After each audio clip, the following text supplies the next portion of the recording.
Hey, Ballard Church Online, I'm so glad you decided to join us. I know for some of you, you join us on Sunday morning. You are faithful. It's 10 a.m. and you are tuned in. It's your ritual and you're ready. For others, I know this is maybe your sacred space for the Seahawks to play or NFL football, and you make your time maybe on Monday or maybe on a commute or somewhere else. So regardless of when you're taking the time, I'm so glad you just carved out a little space to see what God would want to teach you, to see what Jesus' teachings could play out in your life and how they could change things. I super respect that. I think you took a great little fraction of time to join us. We're continuing in our 1 Timothy series, and we're in chapter 4. 1 Timothy is a letter, and if you missed out on a lot of the introduction and background, I would encourage you to go check out our YouTube, and there's all of our messages are on there, and you can get caught up to speed on everything that's going on in 1 Timothy, this letter that was written by this prolific church planner, Paul, and right after the death and resurrection of Jesus, as the early church was kind of getting started,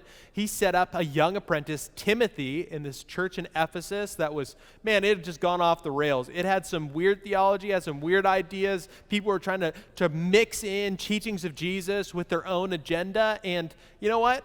It's a little bit encouraging at least to know that when that happens today, it's not just a today problem, because all of us, I think, have faced people, especially in the church, where you're thinking, man, is that really what this is about? Is that really what we're supposed to believe? Is that really what Jesus taught or modeled? I like to think about it this way. I was told once that referees are just people who love the game, love the sport, whether it be football, basketball, whatever, but just didn't maybe have the natural ability to pull it off on the level that they wanted to. They love the game, they understand it, they know the rules, they have a passion for it, but just couldn't play it. And so they sit on the sidelines and like to tell other people how they're doing it wrong. And when that comes to faith, man, I think that can be so dangerous. And if you were to ask people on the street, how would you categorize Christianity? I think a lot of them would distill it down to, really, they're just the referees of the world. They like to tell people where they're making mistakes and they've got it wrong. And here's what I'm telling you. The world doesn't need more referees. They don't need more people critiquing or telling you where you missed the mark or where you got it wrong. And in fact, people who have left faith completely, as we see this trend in America where people are kind of stepping back from faith because of maybe they don't like the judgmental tone or the frustration or the hypocrisy. It's interesting to see that it's not just a church problem, but it's a people problem. Because as we've stepped away from the church, we've just brought the same behavior and notions and thought processes to common culture. Now we have cancel culture. Now we have people who have strong beliefs and make them very public all over the internet on how you should be living your life and what you should be believing. And so in a day like today, no wonder it's exhausting. No wonder it's disheartening to wonder, what should I believe? Where should I stand? Is this the truth? Is that the truth? What did Jesus actually teach? Especially if you're a follower of Jesus, trying to incorporate Jesus' principles and let them be the guiding light to your life and values. Man, it's challenging and it's difficult. And really in chapter 4 that we're talking through today, Paul talks about this. He brings up this tension between the world and what they would want to see and what God would want to teach to our lives. He says this, have nothing to do with godless myths and old wives' tales. Rather, train yourself to be godly. What does it mean to be godly? How's this challenging? We understand there's a tension between wives' tales and fictions, and nobody likes to be on the other end of that, right? No one wants to be on the end where you find out something you held true is actually not true. There's a TV show. I can't condone it. I can't tell you to watch it. I wouldn't tell you to watch it. But it's on MTV. It's called Catfish. Have you ever seen this? It's like crazy. You see these. It's a relationship that takes place online that people don't really know each other. They just know each other through chatting online and those kind of things. And MTV follows up to the first in-person interaction. It's usually two people who have fallen in love, and you see this naive younger gal who's super excited to meet Chris Hemsworth of her dreams, who's also a tech billionaire who's ready to woo her and take her off to Fiji in their own private island. And they end up meeting, and it's a guy in his mid-50s who never leaves his mom's basement, and they're like, oh, it's heartbreaking, and you don't really know what to do, and you follow along, and it's juicy and salacious. And again, I would never watch it, but my wife, obviously she told me about it. She's the one who loves it. But for me, man, it oftentimes feels like that when you've been on the wrong side of believing something that isn't actually true. Maybe you grew up in a faith tradition that was holding something as a value that you now realize as you've investigated the teachings of Jesus, he never really taught. That you thought in order to be a follower of Jesus, you had to feel guilty and shameful all the time, that the worse you felt about yourself, the better follower of Jesus you were. And you look at his teachings and you wonder where they got that from. You start to think, how did that actually take place? And maybe being godly isn't exactly what I thought it was. He continues, Paul gives us this illustration. He uses training as an example. Here's what he says as he continues. For physical training is of some value, but godliness is value for all things. Physical training, we all get this. It has a definite value in our life. You can be healthy, but godliness, wow, this is a value for all things, holding promise for both the present life and the life to come. This is a trustworthy saying that deserves full acceptance. Man, when we can figure this out, everything can change. When we can lean into the fact that godliness could have value for ourselves and even for those around us, that the people who are around can be impacted by our faith, we start to figure out, well, how does it take place? How do we begin to change the narrative of Christianity in our culture? When people find out that you're a Christian or that you went to a church on Sunday at your workplace, they're like, what are you thinking? I actually thought I liked you. How can you believe that? And you're like, whoa, no. It's not what you think it is. And maybe not what you think, because here's what I believe, that following Jesus can make your life better and make you better at life. It can make your relationships better. It can make your workplace better. It can make your family, your kids. It can make everything in your life better. So, how does our faith become a benefit to not only ourselves, but to others? How does that happen? That's the question I want to unpack for the rest of today. And if you're taking notes, the first point, I think Paul's going to really walk us through some really tangible things. If you don't get this one, well, the other two aren't even worth talking about. Stop looking to them for approval. And you know who them is, that you know who they are. I don't need to tell you who they are, who that person is. But if you start looking to the approval of others to dictate where your faith is going to direct, you're going to get off the rails quickly. It's not even worth moving on to our other points, because Paul talks about there's this solidity and there's this confidence that you have to hold on to your faith. And if we do this, it can change everything. Now, what I'm not saying is don't value the opinion of others at all. Because we've all met the person who's like, I don't care what other people think, I'm just going to live my life. And that person's usually either a jerk or like a sociopath. So that's not the thing that I want to talk about. I'm not saying we go all or nothing here, but I think there's a happy medium that we start to figure out what things of value are other people bringing to my life and my faith. Here's what it says in the context of 1 Timothy. For Paul, command and teach these things. Don't let anyone look down on you because you're young. Timothy was much younger than Paul. Some people think in his early 30s, and they're like, what life has he led yet? How is he going to actually teach us anything about faith? But don't let people look down on you young. Instead, this is the tension he brings out, set an example for the believers in speech, in the way you conduct yourself, in your love, and in your faith, and in your purity. Maybe you could set an example with your life that transcends what other people might think superficially. Here's what I believe is that regardless of your age, regardless of whatever disqualifying factor you may think people see in you, maybe it's your background, maybe it's the way you grew up, maybe it's your social status, maybe for you it's your financial status, maybe for you it's your ethnicity, your race. Regardless of what people would look at you, Paul says, listen. Don't let them discredit you right away. Don't let them get you off track to think that there's no hope. There is always hope, and you can model it in the way that you act. In fact, I found this to be true, and I think you do as well. Paul is tipping in on this with Timothy. It is way more difficult for people to discredit you when they admire you for the example that you set. It's easy for people to make quick judgments. We all do it. We all make quick judgments based on our own history and worldview of what our expectations should be of others. It's a psychological thing. It helps us make sense of the world, but don't let it discredit you. In fact, if people admire you for the example that you set, it's really hard to discredit. If people can see you and be intrigued by the example that you set and the way that you hold yourself and the life that you carry, man, that can be incredibly profound. So first off, before we get into anything else practical, don't be discouraged or let people throw it away just by what you would think is a disqualifying factor of your life. Don't let people do that. Come on, here's the second thing. This is going to be so important. This is going to be hopefully freeing for so many. If you want your faith to be a benefit to yourself and others, make the goal progress, not perfection. Make the goal progress and not perfection. Oftentimes, we think perfection is the only standard when it comes to faith. That unless we're perfect, we read our Bible all the time, unless we're constantly in prayer, unless we're doing all these things that everyone else is good at, or everyone else at least pretends to be good at, then, man, we have no hope for our faith. But that's not what Paul teaches. That's not even what Jesus taught. Is that there's oftentimes a huge value in progress, not perfection. It says this in 1 Timothy, I believe, verse 15. Be diligent on these matters, all the things that we talked about, the love, respect, the kindness, the speech. Be diligent in those and give yourself wholly to them so that everyone may see your progress, not your perfection.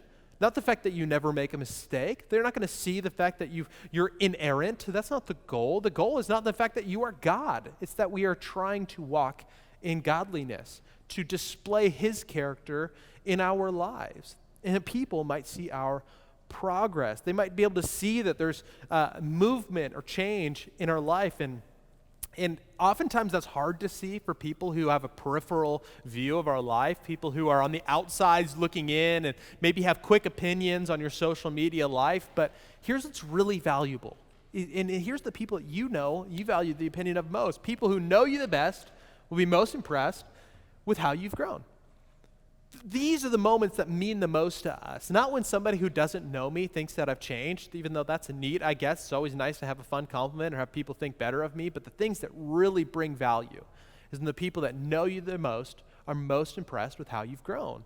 In those moments is where we start to see fruit and change in our relationship. And if we can really start to figure this out, if we can dial it down, and I know it's challenging, and for many of you, based on the way that you were raised or based on the way that you viewed church, this can be a challenging notion. But for many of us, trying to setting down the idea of perfection and realizing that for each of us, we have an attainable next step.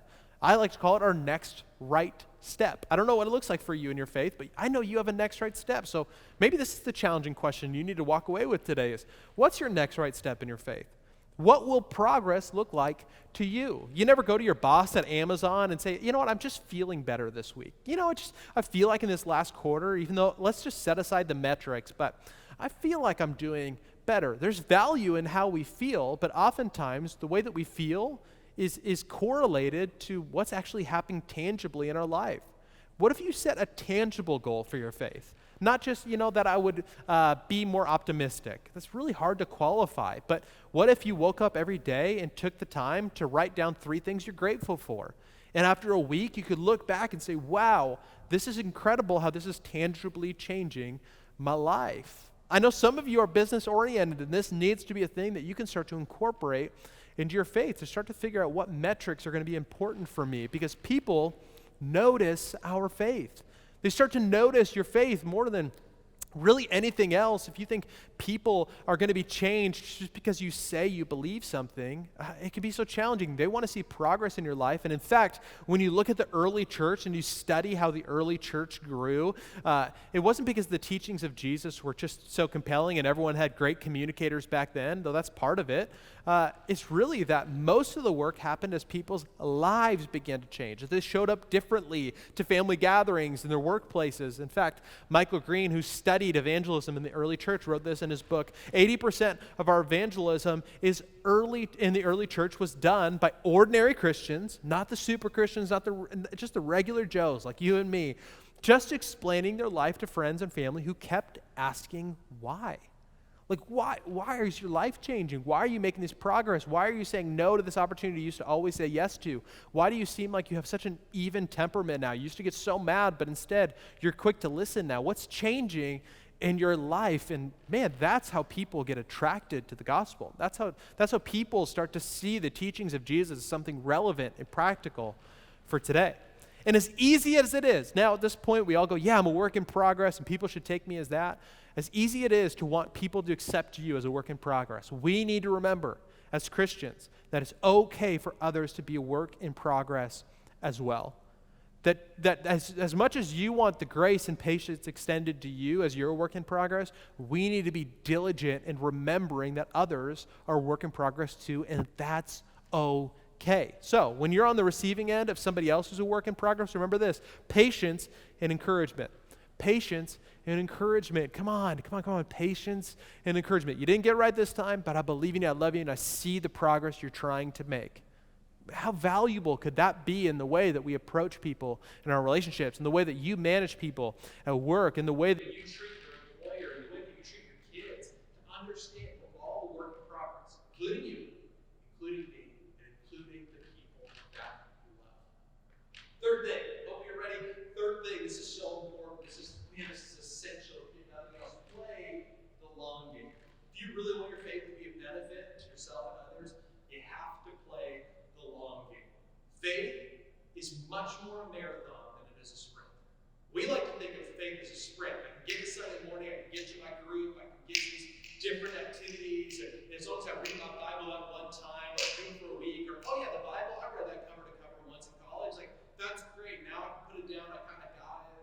If we think of our faith as a sprint, we are missing so much value. We're tricking ourselves into believing that it's something that's one and done. Yeah, I raised my hand one time in a message. Yeah, I engaged with Jesus. Yeah, I think I prayed a prayer once. And now it should be said. Faith for us is a marathon. It's something that is intuitive to progress, not perfection. But I think many of us, we feel tired, we feel exhausted. We need to remember, be encouraged. That's not something that's going to happen quickly, but something that happens and develops over time. The business world is okay with this. In fact, many early entrepreneurs and people in the technology space used to talk about how we undervalue the longevity of what technology can be. I remember people reading up on people who were early adopters of the internet. They're like, you may not see a lot in the first year or two, but I'm telling you, you look at the long run, it can change everything. One guy, you may have heard of him, I don't know, he has some small influence in the world. His name was Bill Gates. He said this: we always overestimate the change that will occur in the next 2 years and underestimate the change that will occur in the next 10. This is important. Don't let yourself be lulled into inaction. You think, oh man, I can't pull it off in the next month, 2 months, my faith won't change in the next year or 2 years. What's even the point of running the race? And I'm telling you, just in the words of Bill Gates, don't let yourself be lulled into inaction. Instead, take the teachings of Paul seriously. When he says this in 1 Timothy verse 16, he says this, talking about the perseverance of our faith. It says, watch. I think we have a verse coming up here. Maybe not. Yep. Watch your life and your doctrine closely. Persevere in them. Because if you do, you will save both yourself and your hearers. This is so important. Don't miss out on this. Watch your life and your doctrine closely. Why? Because it's important so you can feel valuable, so you can feel important, so you can hold it as leverage over others. No. That's not what it's about. Persevere in them. Because if you do, you'll save both yourself and your hearers. Perseverance is the linchpin that takes us to a place where our faith becomes a benefit to ourselves and others. Where people don't see us just make one quick hasty decision in an emotional moment and then walk away from it, and next time you need God, or next time things get really hard, then you come running back. And listen, God welcomes you back in those moments of difficulty, but champions you to persevere in your faith, to stick with Him, to abide in Him, to value progress over perfection, to take the next right step. And when we do this, I think it could change everything. Because here, the world doesn't need more referees. It doesn't need more Christians policing behavior. It needs Christians taking seriously their faith and their own personal progress and championing others who want to take a next right step, regardless of where they stand today. Because Jesus looks at you, and He looks at me, He looks at those around you, He looks at those that you respect and those that you don't. He says, draw near to me. He absolves them of their sin, brings them hope and encouragement. So regardless of what you think has disqualified you, regardless of your past or your history, Jesus would look to you and say, draw near, draw close, lean on my strength, value progress, not perfection, and persevere to the length. Because at the end of the day, we all strive to hear, well done, good, faithful servant. Do you do me a favor as we close out? You can set everything down around you. We don't need much else. I just want to pray for you as we close and head off into another week. Let's pray together. Jesus, I thank you that you don't hold us to the standard of perfection, but instead you model it. You modeled it so we may strive to follow you. That you give us grace in the process. You are abundantly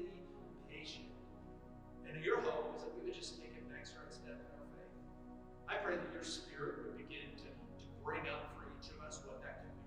It could challenge us on the inside to be discerning.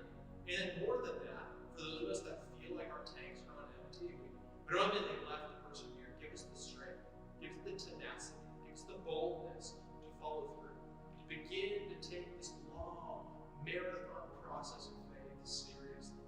Not with the goal that eventually we have it all figured out, but the goal of discovering you more, discovering more of a relationship with you, leaning more to trust you, and to live our lives in a way that makes others